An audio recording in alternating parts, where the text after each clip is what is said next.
Hermanas, ¿cómo se sienten hoy? Bendecidos, ¿no? Vamos a leer la palabra del Señor en capítulo 53 de Isaías. Los primeros 11 versículos de esta profecía sobre Cristo tan impresionante, ¿no? Esto fue escrito acerca de la persona de Cristo 700 años, ¿no? Antes de Cristo. 720 años, dice la cronología de la Biblia. Capítulo 53 de Isaías, los primeros 11 versículos. ¿Quién ha creído nuestro anuncio y sobre quién se ha manifestado el brazo de Jehová? Subirá cual renuevo delante de él como raíz de tierra seca. No hay parecer en él ni hermosura. Le veremos más inatractivo para que le deseemos. Ese es Cristo. Despreciado y desechado entre los hombres, varón de dolores, experimentado en quebranto, y como que escondimos de él el rostro. Fue menospreciado y no lo estimamos. Ciertamente él llevó nuestras enfermedades y sufrió nuestros dolores, y nosotros lo tuvimos por azotado, por herido de Dios y abatido. Mas él herido fue por nuestras rebeliones, molido por nuestros pecados. El castigo de nuestra paz fue sobre él, y por sus llagas fuimos nosotros curados. Todos nosotros nos descarriamos como ovejas, cada cual se apartó por su camino, mas Jehová cargó en él el pecado de todos nosotros. Angustiado él y afligido, no abrió su boca. Como cordero fue llevado al matadero, y como oveja delante de sus trasquiladores, enmudeció y no abrió su boca. Por cárcel y por juicio fue quitado, y su generación, ¿quién la contará? Pues que fue cortado de la tierra de los vivientes, y por su rebelión, y por la rebelión de mi pueblo fue herido. Y se dispuso con los impíos su sepultura, mas con los ricos fue en su muerte. Aunque nunca hizo pecado, ni hubo engaño en su boca. Con todo eso, Jehová quiso quebrantarle, sujetándole a padecimientos. Cuando haya puesto su vida en expiación por el pecado, verá linaje. Ese es usted y yo. Vivirá largos días, y la voluntad de Jehová será en su mano prosperada. Verá el fruto de la aflicción de su alma y quedará satisfecho. Por su conocimiento justificará a mi siervo justo a muchos y llevará las iniquidades de ellos. Gracias, Padre, en el nombre santo de Cristo, que un día nos condujiste a la fe en tu amado Hijo, a la fe en que murió por nuestros pecados. Delante de ti está este grupo de personas que tú conoces sus corazones, que hoy confirmes esa fe en Cristo, en su sangre, y que se considere lo que dice esta palabra que son para ti. Amén. ¿Qué somos para Dios según este texto? Los que hemos creído en Cristo, somos el fruto de las aflicciones de su alma, ¿no? Nadie ha habido más afligido que él. Nadie ha experimentado los sufrimientos, los dolores y las angustias que él experimentó. El versículo 6 dice que todos nosotros nos descarriamos como ovejas, cada cual se apartó por su camino, mas Dios cargó en él el pecado de todos nosotros. Para entender el Evangelio debemos entender una verdad fundamental sobre el pecado. El pecado a veces se toma muy livianamente. Lo que primero debemos saber por la palabra de Dios es que el pecado no tiene perdón. ¿Le escandaliza a usted eso que digo?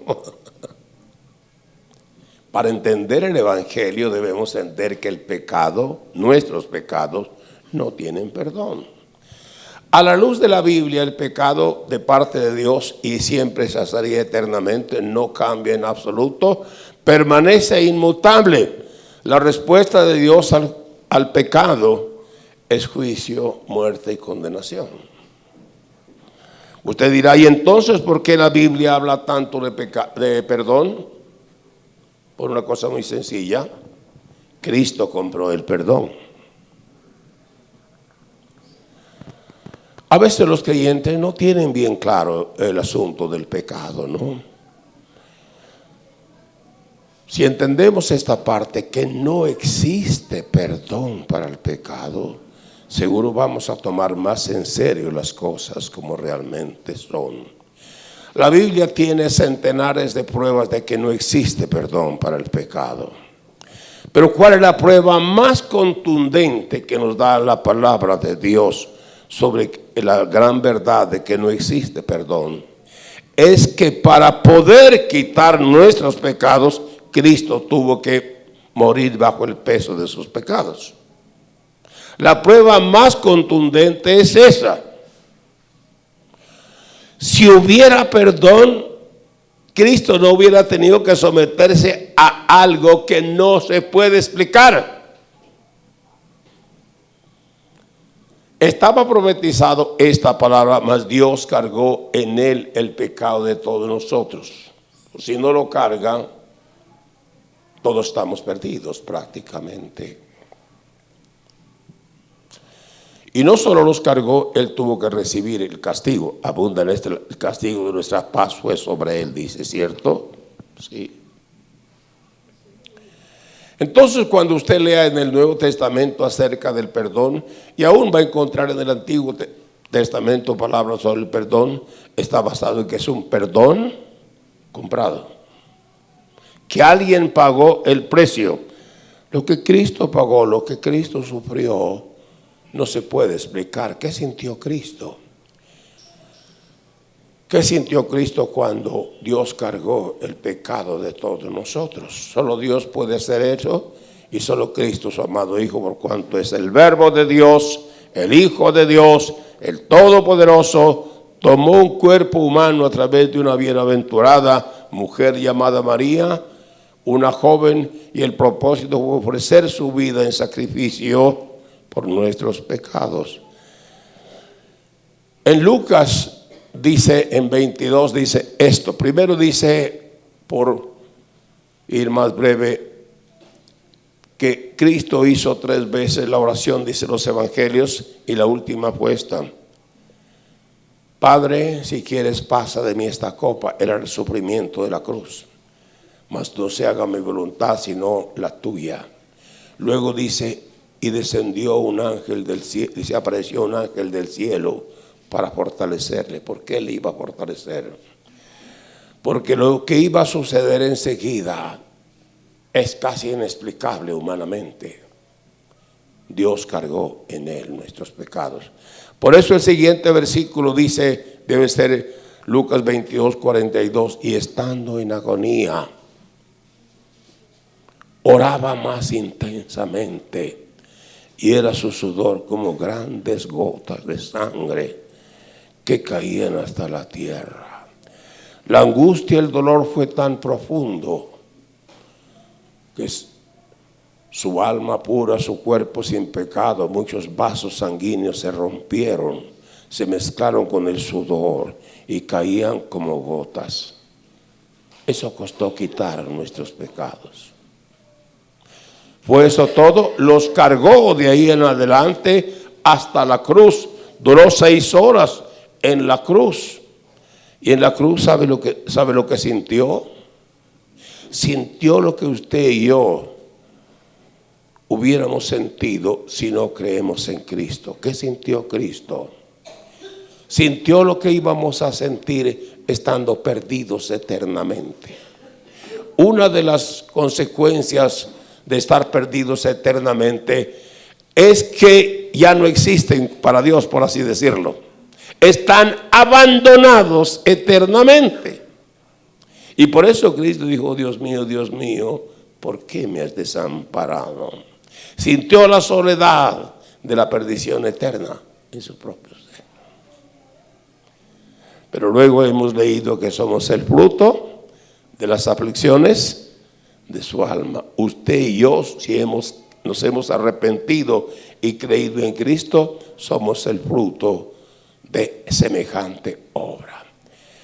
La Escritura nos muestra que cuando hayamos pasado a otra dimensión, vamos a comprender más la cruz. Aquí en la tierra muchos hombres y mujeres de Dios han comprendido la profundidad de la cruz.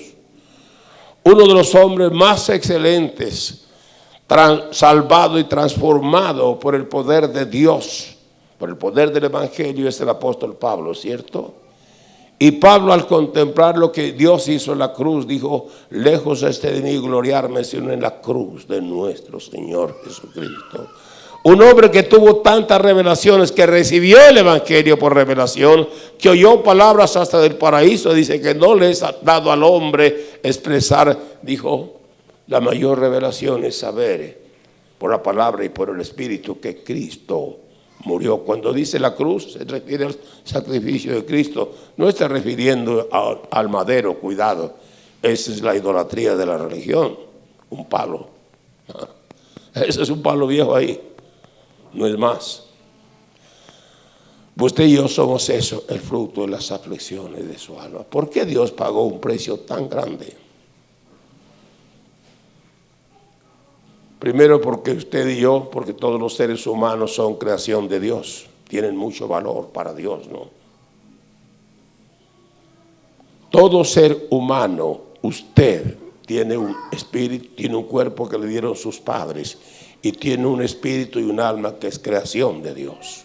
La Biblia dice claramente que Dios forma el espíritu que está dentro del hombre. En la Biblia Dios dice: el espíritu y las almas que yo he creado. Y nos alegra cuando la Biblia dice que Dios le da al hombre la ciencia, y la ciencia hoy tiene comprobado hasta la saciedad. La única explicación de lo que el hombre es que tiene un creador que está más allá de nuestra comprensión. Tan poderoso y tan sabio y tan benigno y tan bueno, que cada uno es una creación única de Dios. Nos deja perplejos de la sabiduría y bondad de Dios.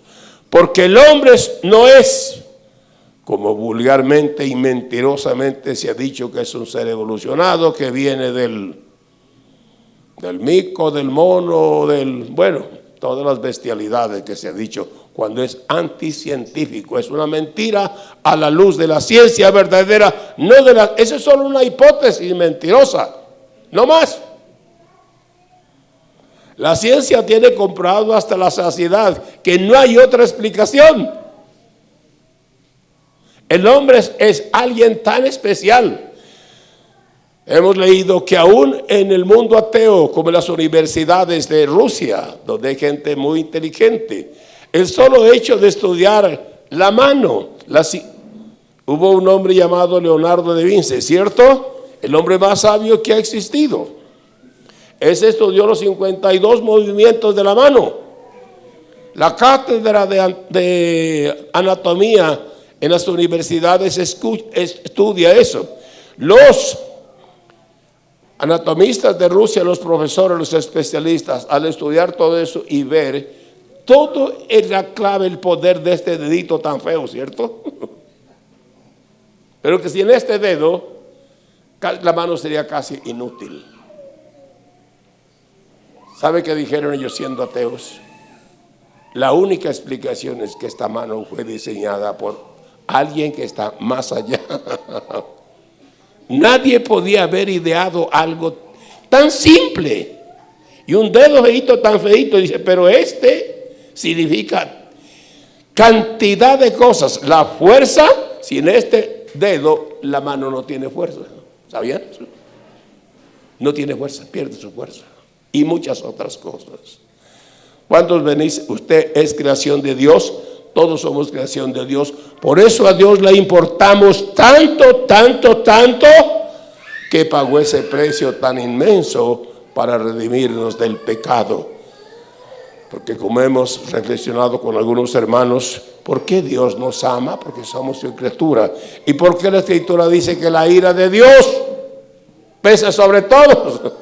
Dos cosas tan contrarias, que nos ama, pero que la ira de Dios pesa sobre nosotros, dice el Nuevo Testamento. Lo escribió el apóstol San Pablo, capítulo 1 de Romanos.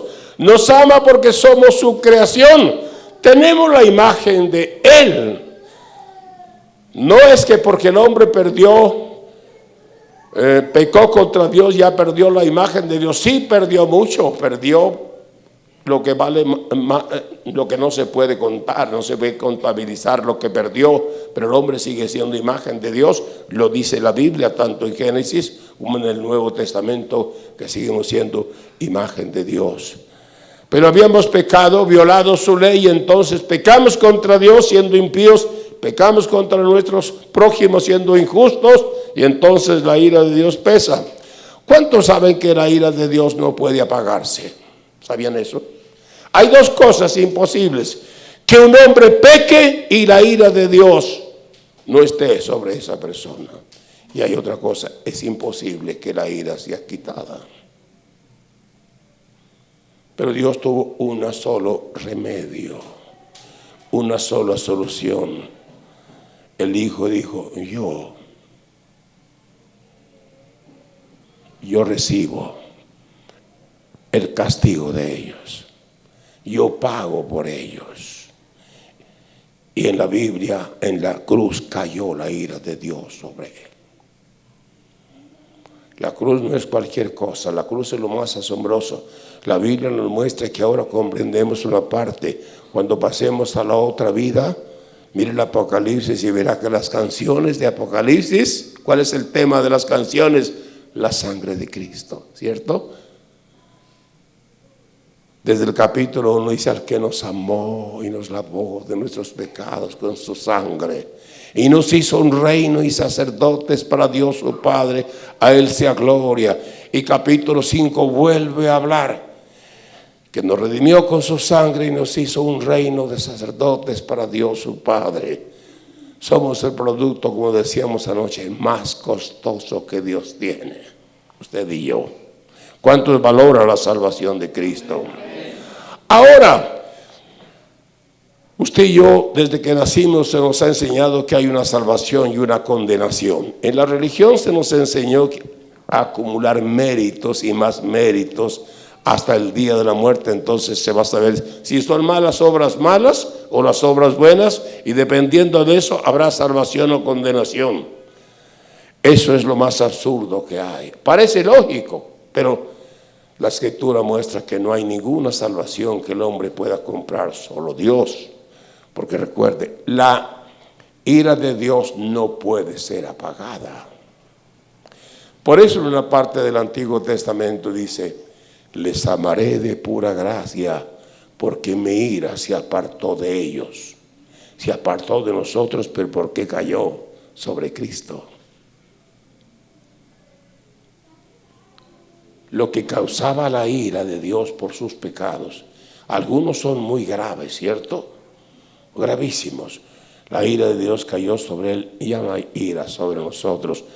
Pero recordemos, no, mientras que la religión nos enseña la salvación por méritos, pero nosotros ahora sabemos que es un don de Dios gratuito.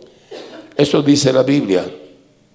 Pablo dijo esto: ahora pues, la justicia de Dios se ha revelado por medio de la fe en Jesucristo para todos los que creen en Él, porque no hay diferencia, por cuanto todos pecaron y están destituidos de la gloria de Dios, siendo justificados gratuitamente por su sangre, mediante la redención que es en Cristo Jesús, a quien Dios puso como propiciación por medio de la fe en su sangre, a causa de haber pasado por alto los pecados pasados, a fin de manifestar en este tiempo su justicia, para que Él sea el justo y el que justifica al que es de la fe de Jesús. Y luego dice: ¿dónde está pues la jactancia?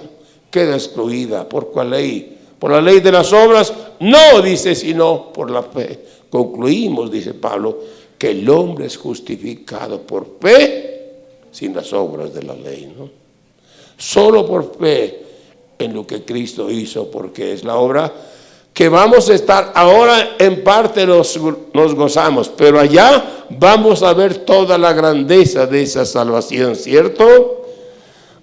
Los apóstoles, después de que Cristo resucitó, vieron sus heridas en sus manos, ¿cierto? Dice, vieron su herida en su costado, vieron en sus pies. ¿Cuántos esperan verlo? ¿Qué será el cuerpo de Cristo glorificado y viendo ¿qué sentiremos? El ver esas heridas significa y permanecerán eternamente. Solamente que es un cuerpo glorificado y unas heridas glorificadas que no tenemos ni media idea. La Biblia no lo explica porque no sería un lenguaje que nunca entenderíamos. Esperamos verlo allá, ¿cierto? Yo digo que igual que Eva, ¿no? Usted sabe que Dios preparó a Adán primeramente, lo dejó solo para que entendiera que tenía una necesidad, para que valorara a su esposa. Lo dejó un tiempo para prepararlo para el hogar, porque Dios no improvisa, Dios todo lo hace muy bien. Quería tener un hogar el primero que fuera modelo para todos los hogares, entonces dejó a Adán solo, y cuando ya estaba preparado, Dios dijo, no es bueno que el hombre esté solo. Primero era bueno que estuviera solo para prepararlo, pero cuando ya estaba preparado, Dios dijo, no es bueno que esté solo, y le dio a Eva. Pero lo asombroso es que Dios produjo un profundo sueño, un sueño inducido por Dios, quitó una costilla. Es real, no es un cuento, no, es una realidad. En sus designios quiso así. Yo creo que por lo que vemos el texto, no fue que ahí mismo la creó, que 100% creemos algunos, no todos, porque la Biblia no lo explica, que Adán pasó un tiempo de recuperación, que sintió el dolor. Dios quería que él experimentara el costo que tenía su Eva hermosa. Lo cierto es que el texto dice, el 2:24, y la trajo. Quiere decir que Adán estuvo allí siendo recuperado y Eva estuvo en otra parte. Y Adán, llega el momento en que, porque no nos imaginamos a un Adán que encuentra, le da su novia y que estaba ahí quejándose ahí, ¿cierto? No, Dios no le iba a dar a Eva un hombre en esas condiciones. Eso no sería el amor de Dios, ¿cierto? Eva diría, no, pues sí, Dios me dio un esposo, pero mire, no hace sino quejarse. No era esposo, sino esposo. ¿Cierto? No. Adán estaba hecho y completo, sano, y cuando la vio, o bien fue que Dios le reveló en ese momento, o en el tiempo de la recuperación, dijo, es que estás así porque para darte la esposa que necesitas. Lo cierto es que en el momento en que la ve, esto es hueso, entiendes, sabe que ese dolorcito que sintió aquí, que le duró, yo no sé cuántos meses o 20 días, y voy a tocar la cicatriz, y dijo, este es hueso de mi hueso y carne de mi carne. Y yo, como Adán no acostumbraba a tener camisa, ¿cierto? No había entrado a la moda de la camisa, dice que estaban sin ropa. Damas, les pregunto, ¿qué sentiría Eva al ver esa herida y saber que de allí salió ella? ¿Qué sentiría hacia Adán? ¿Cierto? Tiene que tener algo muy especial, ¿no? Si yo salí del dolor tuyo, el sueño creo que fue inducido, que la extracción fue sin dolor, pero que luego vino una recuperación que sintió. Era el precio, ¿cierto?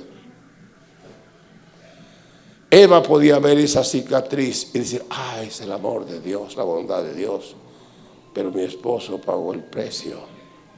Nosotros también vamos a ver a Cristo, ¿cierto? Con las heridas, y vamos a glorificarle eternamente. Recuerde, ¿no? Dice la palabra de Dios, somos el fruto. Él no solamente murió para salvarnos. La Escritura dice que primero está la salvación, fue lo que hizo por nosotros en la cruz. Cuando habla de salvación, la palabra salvación es una palabra que incluye muchas cosas. Usted ve que habla de perdón, que habla de justificación, que habla de propiciación, que habla de santificación en la cruz. Hay varias cosas. ¿Por qué? Porque el pecado trajo muchísimas consecuencias. Y en la cruz Él borró todas las consecuencias del pecado. Que el pecado los hizo culpables y por eso Él pagó la culpa y por eso hay perdón, ¿cierto? Que el pecado los ensució. El pecado es inmundicia. Y la Escritura dice que somos lavados. Dice que somos limpios. Dice que somos purificados. Son palabras de la Biblia. En Hebreos dice, el cual siendo el resplandor de Dios y la imagen misma de su sustancia, y quien sustenta todas las cosas con la palabra de su poder, habiendo efectuado la purificación de nuestros pecados por medio de sí mismo, se sentó a la diestra de Dios en las alturas. Salvación, ¿qué más nos dará la palabra? En el Antiguo Testamento está profetizado eso. En Ezequiel 36 dijo esto. Primero a los fieles de Israel, a ese grupo fiel, ese remanente fiel que permaneció fiel, porque muchos fueron infieles y se perdieron. Pero el remanente fiel, porque así dice las Escrituras, Cristo viene primero por Israel y luego por todas las naciones, ¿cierto? Pablo repite varias veces, primero el judío y luego el gentil, primero el judío y luego el gentil. Así es. Pero para ese remanente fiel y luego para nosotros dijo, derramaré sobre vosotros agua limpia y seréis limpios de todas vuestras inmundicias. Pero no se queda ahí. Luego dice, pondré espíritu nuevo. Y luego dice, pondré mi espíritu dentro de vosotros. Tres cosas. Limpieza de los pecados, un nuevo espíritu y adoptados como hijos de Dios. Eso trajo. Para eso es que Cristo murió, no solamente para salvarnos. Oh, que Dios quiera que esa mentalidad de la religión se quite de usted, donde dice salvación, salvación, salvación. Que todo lo que le interesa a Dios es que no vayamos al infierno y vayamos al cielo. Sí. Y si usted sabe algo de religión, debe saber que ellos no creen que va a haber un milenio aquí en la tierra. Ellos creen que en espíritu vamos a ir a estar eternamente, solamente en espíritu, a causa de una doctrina pagana que entró dentro de ellos. Es que todo cuerpo es pecaminoso, entonces no vamos a tener cuerpo sino espíritu. Pero nosotros sabemos que vamos a morir y vamos a resucitar, tenemos un cuerpo, ¿cierto? La Escritura entonces dice que fuimos salvados por nosotros en la cruz, pero que luego hizo una obra en nosotros que llama nuevo nacimiento, regeneración o resurrección, es lo que dice la palabra, pero que fuimos adoptados como hijos de Dios. El Evangelio no es solamente para que los pecadores dejen de ir al infierno y vayan al cielo. Ya, bórrese de eso. Eso es lo que la religión idólatra nos transmitió. El Nuevo Testamento dice que somos salvados, hechos nuevas criaturas y adoptados como hijos de Dios. Amén. ¿Y cómo hay que vivir ahora? La Escritura dice esto en el Nuevo Testamento. Primera de Pedro, capítulo 2. Usted debe saber seguramente de memoria el hermoso texto que está allí, del capítulo 2, versículo 9. De Primera de Pedro, pero primero le digo esto. El Evangelio de Juan, que habla primero de Cristo antes de su encarnación como el verbo de Dios. Después habla que Él, dice el verbo de Dios se hizo carne, se hizo hombre sencillamente, quiere decir, ¿no? Pero también dice que el propósito fue que todos los que reciban son hijos de Dios. Nos está diciendo que el propósito de la venida de Cristo al mundo no solo es salvar, sino hacer hijos de Dios, hijos e hijas de Dios. Pero el capítulo 4 ya, el pasaje que usted conoce de la samaritana, Dios dice que Dios busca adoradores que le adoran en espíritu y en verdad. ¿Quiénes son esos? No pueden ser otros sino los hijos de Dios del capítulo 1, ¿cierto? Nadie más puede adorar a Dios. Pero el capítulo 12 dice, dijo el Señor Jesús, si alguno me sirve, mi Padre le honrará. Es decir, en Juan está diciendo que somos por todo lo que Dios ha hecho por nosotros en la cruz y lo que hizo en nosotros por su Espíritu, dándonos un nuevo Espíritu, que ahora somos hijos de Dios, que somos adoradores y que somos siervos. ¿Le gusta? ¿Cuántos bendicen a Dios? De hacerle hijo, de hacerle un adorador y de hacerle alguien para servir. ¿Qué será de la gente que no hace absolutamente nada? Triste, ¿no? Doloroso. Escuche, en 1 de Pedro capítulo 2 versículo 9 dice algo muy especial, igual que lo dijo Juan.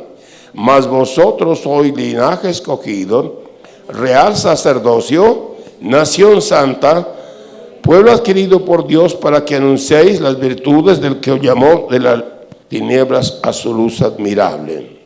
Lo que dijo Juan en 12 capítulos, aquí Pedro lo dice en un solo versículo. Allí dice hijos, aquí dice linaje escogido, son las mismas personas. Allá dice adoradores, aquí dice sacerdocio, y no cualquier sacerdocio, sacerdocio real. Y luego dice, para que anunciéis, es decir, somos hijos, somos sacerdotes y somos siervos. ¿Es una carga hacer esto? No. Si usted crece en su vida cristiana, va a estar muy bendecido de que su vida no es inútil, que su vida está haciendo algo que agrada a Dios, algo que bendice a la gente, bendice a la iglesia. Y puede ser una bendición tan grande que usted, a través de usted, Dios alcanza a otras personas. Usted no puede salvar a nadie, ni nosotros, pero usted puede dar la palabra, ¿cierto? Orar por ellos para que ellos sean salvos. Entonces, recuerde que cuando la Escritura dice en la profecía que leímos, verá el fruto de la aflicción de su alma. ¿Y qué más?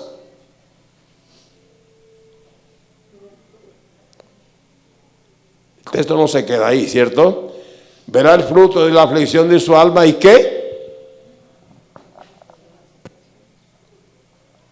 Isaías 53:11.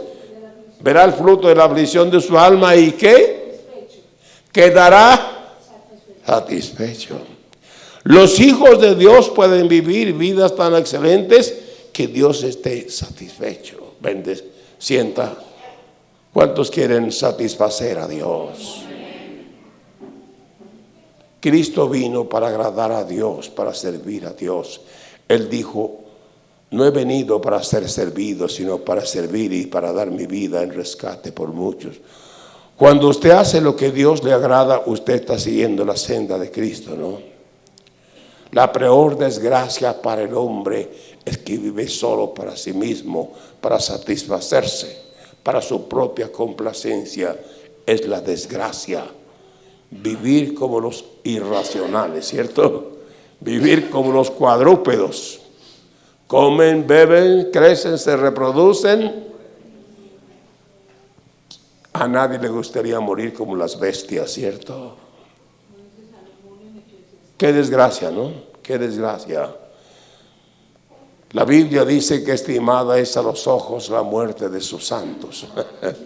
Cuando usted termine, que Dios esté satisfecho porque usted vivió para lo más importante, ¿cierto? Vive para cumplir su rol de hijo de Dios. Vive para cumplir su rol de sacerdote real. Y vive para servir a Dios. En la vida cristiana la Escritura dice que crecemos y crecemos. En la medida que crecemos y somos edificados, cada vez más agradamos más como hijos, porque como hijos dice que tenemos un papel que cumplir en la tierra. ¿Y cuál es ese papel? El mismo de Cristo. ¿Para qué vivió? Para agradar a Dios. Ese fue. Nosotros también vivimos, seguimos las pisadas de Cristo y vivimos para honrar a Dios. Hablando tanto a nivel de padres humanos como hablando del Padre Celestial, la Escritura dice: el Hijo honra al Padre. Como hijos, somos hijos primeramente, antes que todo. Nuestro rol, nuestra responsabilidad es honrar al Padre. Pero si la luz del Espíritu Santo va creciendo en nosotros no vemos el honrar a Dios como una carga. ¡No! Anoche leíamos el texto que dice, Cristo dijo: mi yugo es fácil y ligera mi carga. ¿Quién ha dicho que honrar a Dios es gravoso? No, Señor. Juan, cuando llevaba como 60 años en la vida cristiana, el apóstol Juan, y escribiendo esa carta, dijo: sus mandamientos no son gravosos. Cuando en alguna medida sentimos el gozo del Señor, el amor del Señor, la comunión con Dios, servirle, queremos servirle hasta el último respiro. Yo no quiero parar.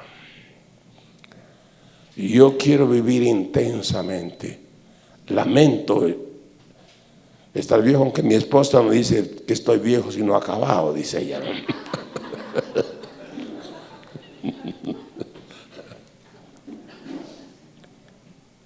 Pero quisiera vivir siquiera hasta los 100 años, por una sola razón: agradar a Dios y ser de bendición. ¿Cómo honramos a Dios? Es la pregunta. ¿Es fácil? Les preguntaba ayer a los hermanos. ¿Honrar a Dios, honrar al Padre, es fácil o es difícil? Y la respuesta, ¿qué es? Muy rara, ¿no? Las dos cosas. Es fácil y es difícil. No es difícil, sino imposible. ¿Cuándo es fácil?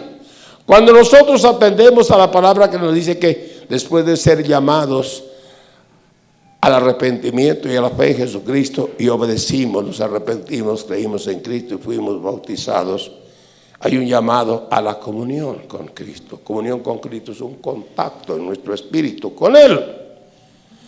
Y entonces, estando en esa comunión, anhelamos, viene de Cristo el anhelo de honrar, y puede crecer y crecer y crecer ese anhelo, y entonces honrar al Padre es un anhelo que viene del mismo corazón de Cristo. Imagínense.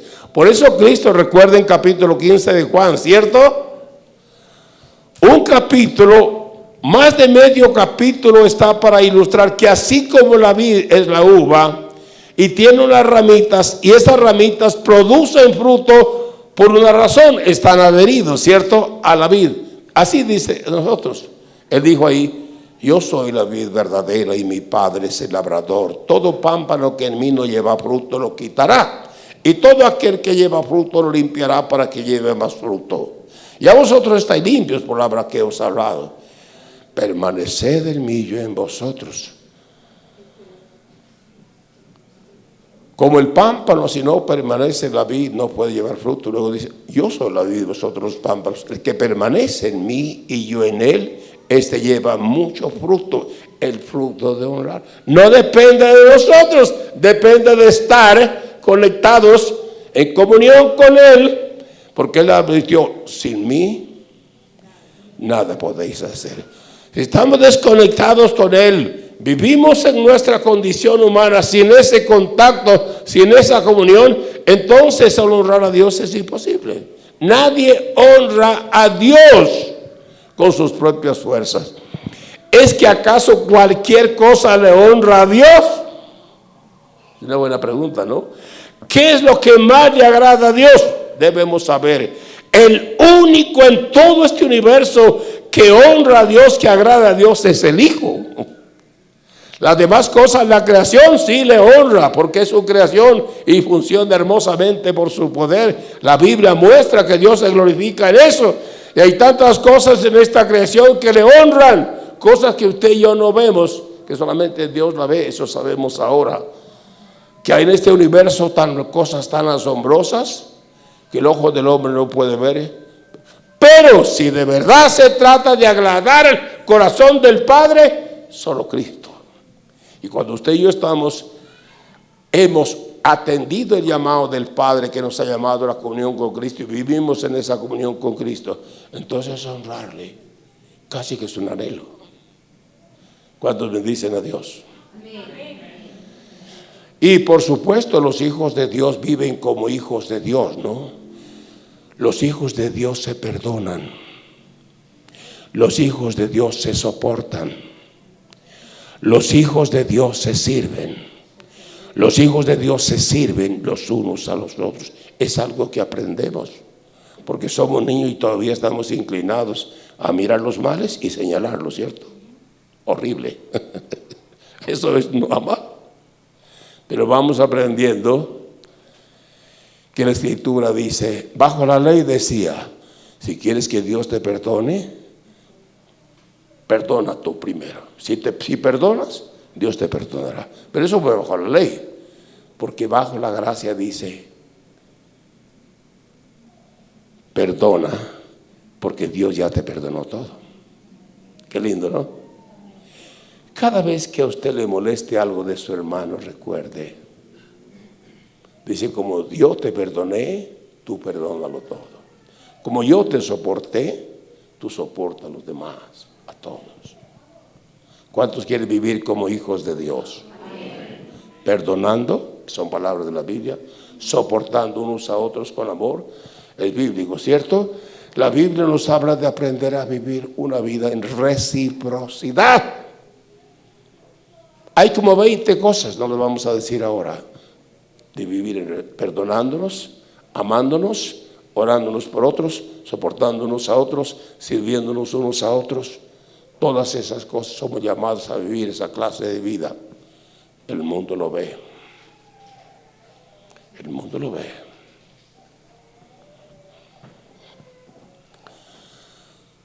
¿Cuántos están sirviendo al Señor? Y se encuentran con sus hermanos que sirven, ¿cierto? La relación no debe ser solamente a base del servicio. La relación es que somos hijos de Dios y lo consideramos a usted hijos de Dios, nos soportamos, nos amamos. La relación no debe estar basada en la actividad del servicio. La relación de nosotros está basada como hijos de Dios, que como Dios nos ama, amamos. Como Dios nos ha perdonado, perdonamos. Como Dios nos soporta, perdonamos. Hay que aprender a vivir como hijos de Dios, ¿cierto?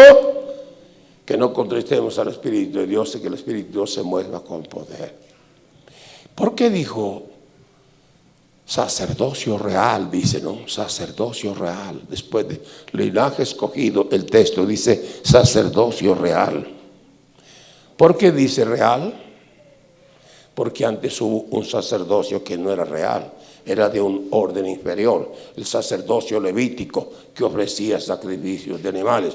Nosotros somos un sacerdote de un orden mucho más elevado. Ellos ofrecían sacrificios de animales, a nosotros dice sacrificios espirituales. La alabanza es un sacrificio espiritual, ¿cierto? La gratitud tiene un sacrificio, la adoración pues es sacrificio a Dios. Y ojo, la intercesión es supremamente valiosa. En privado, en su casa si son cristianos, con los hermanos en grupos y en la iglesia, la intercesión. Oh, si la iglesia entendiera el valor de la intercesión. ¿Qué es la intercesión en sí?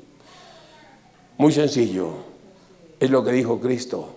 Decimos a Dios, hágase tu voluntad.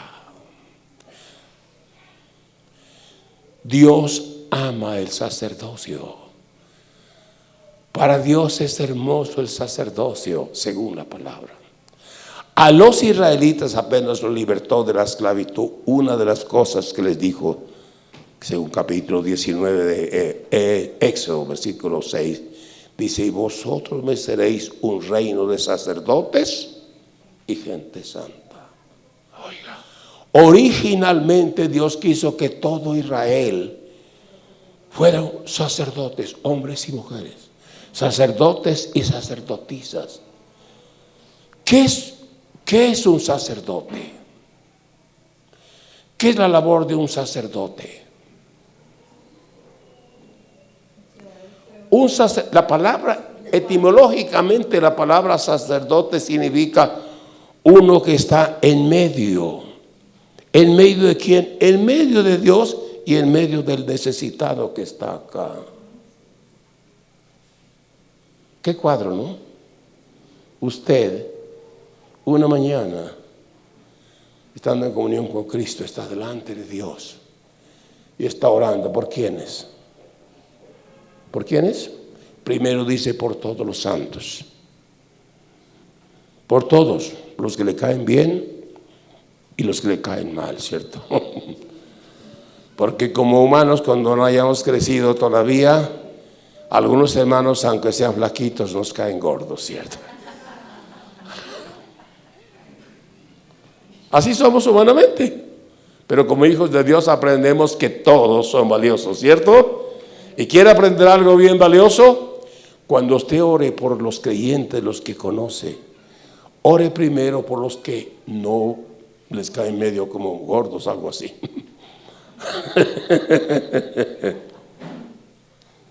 ¿Y cuántos saben que la gordura se le va a desaparecer? Hermanos, hay libros enteros que los hombres de Dios han escrito para orar, que cuando oramos transmitimos el amor a esas personas. Ore y ore por una persona que le da trabajo relacionarse con ella y terminarán siendo los mejores hermanos y amigos. ¿Cuántos bendicen a Dios? Sí. Oiga, Dios quiso que todo Israel, toda la nación de Israel fuera sacerdotes. Un sacerdote, como dijimos, aquí está Dios y aquí están los necesitados. Dios quiso que una nación entera, un día delante de Dios, ¿cómo sería ese cuadro, no? Ahí están las naciones en la idolatría, en la enfermedad, en mil cosas terribles que destruyen y matan. Y dijo, ustedes estarán delante de mí, orando por todas las naciones. Qué cuadro, ¿no? Una nación orando por todas las naciones.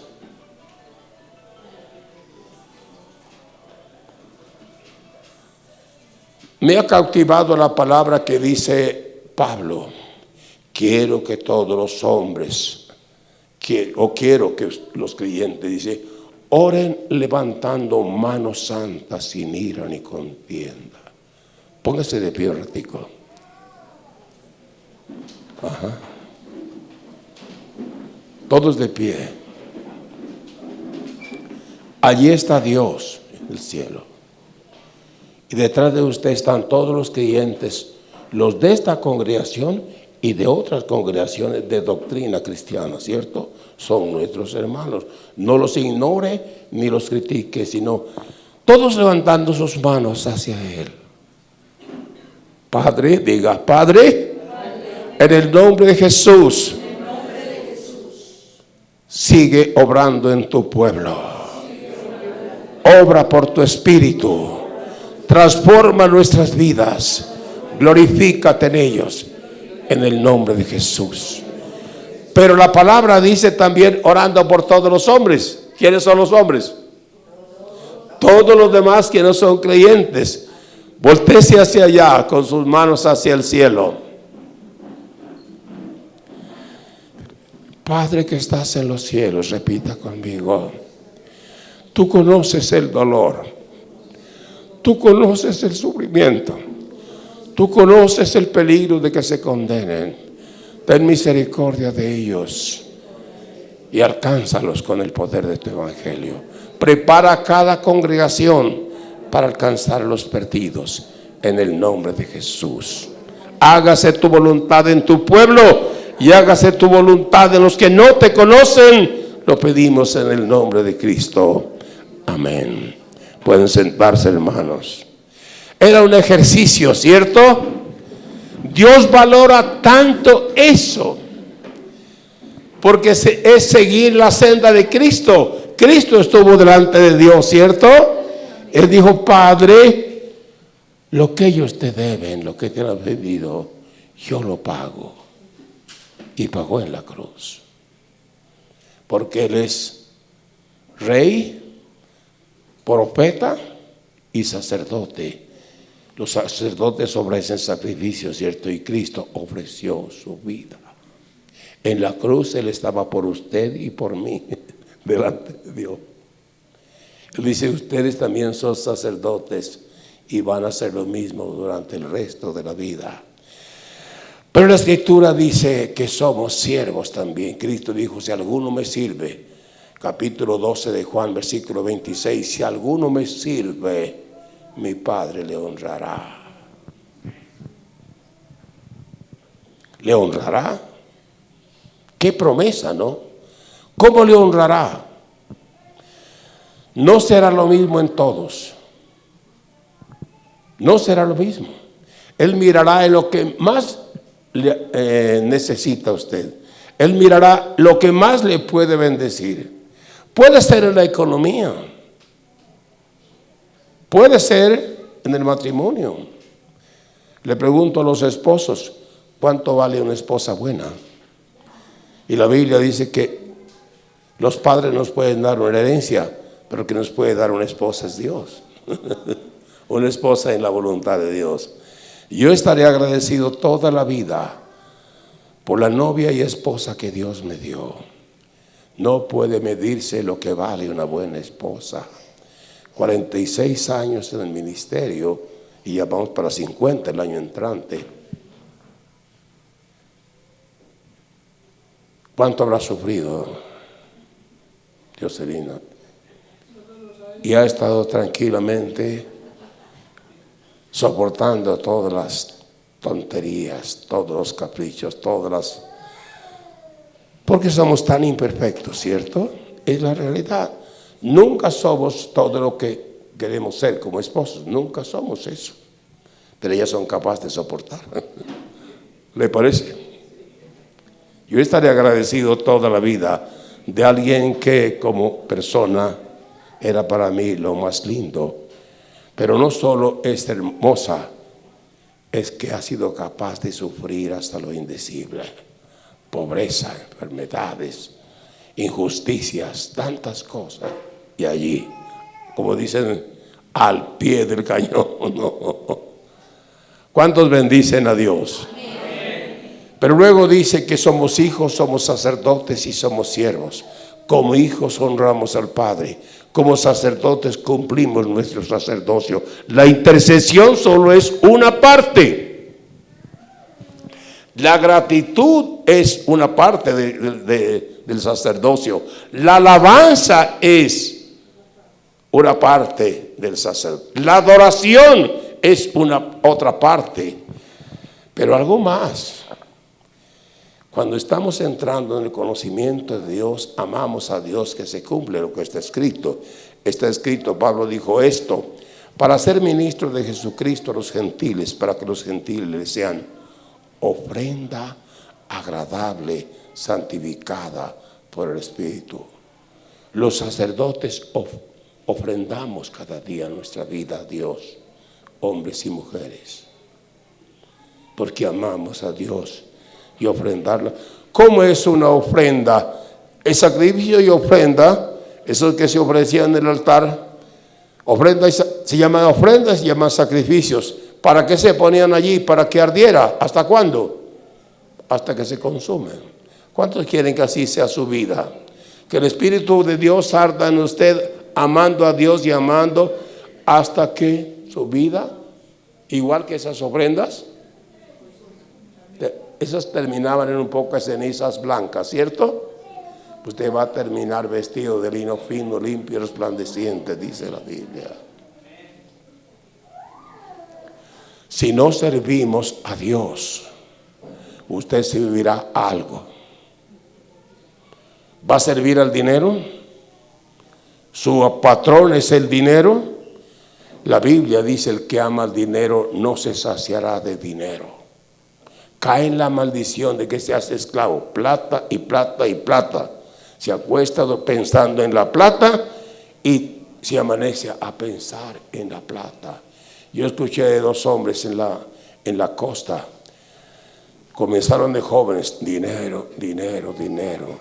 Y el dinero es tan horrible que él Solo dinero produce dinero, ¿cierto? Y con harto dinero hay unas oportunidades tremendas. Todo el que tiene dinero puede hacerse muy rico porque las oportunidades de negocio y todo son muchísimas. Y cuando estaban terminando sus vidas, siendo inconversos, dijeron, más o menos, que era una desgracia haberse convertido en máquinas de hacer plata.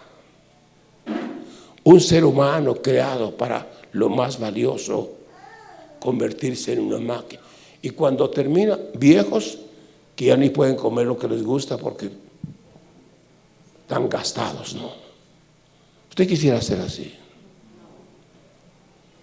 Puede servir a los vicios, puede servir a cualquier cosa o puede servir a Dios.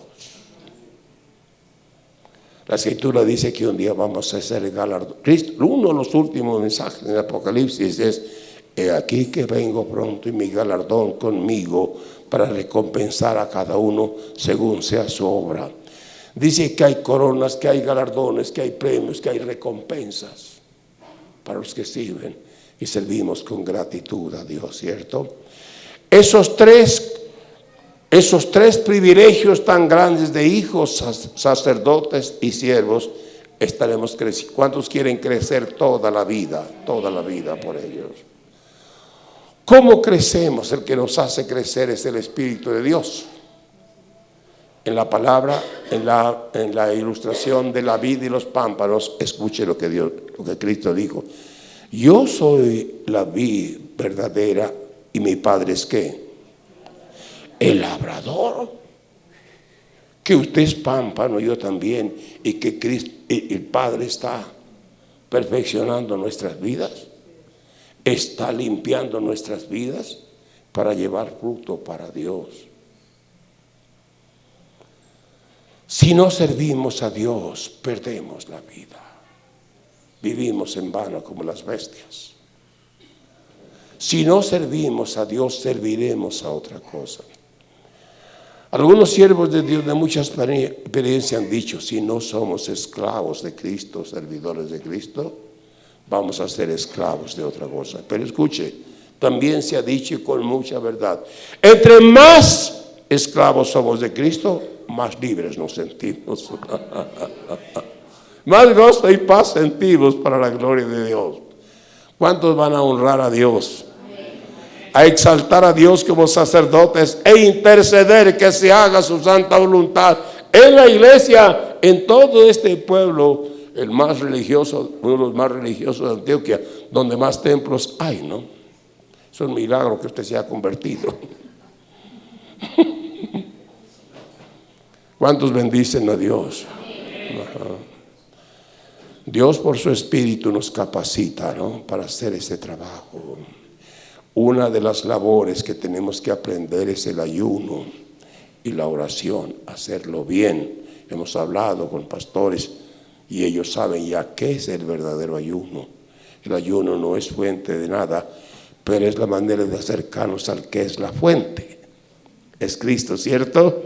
Y Él nos fortalece por su Espíritu para comportarnos como hijos, para cumplir la labor de sacerdotes y servir a Dios con gozo. He servido durante casi 50 años. Podría tener algunos dineros tal vez si hubiera, pero los he gastado en servir al Señor.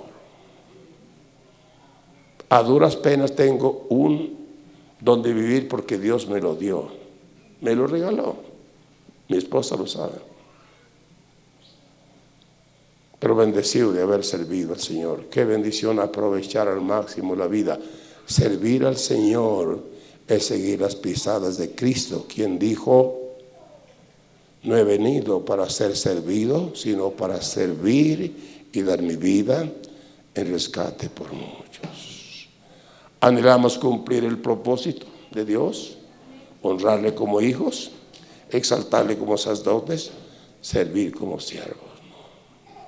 La Biblia dice en el último libro que es del Antiguo Testamento, que es Malaquías, dice que llega el momento que Dios hará diferencia entre el que sirve a Dios y el que no sirve.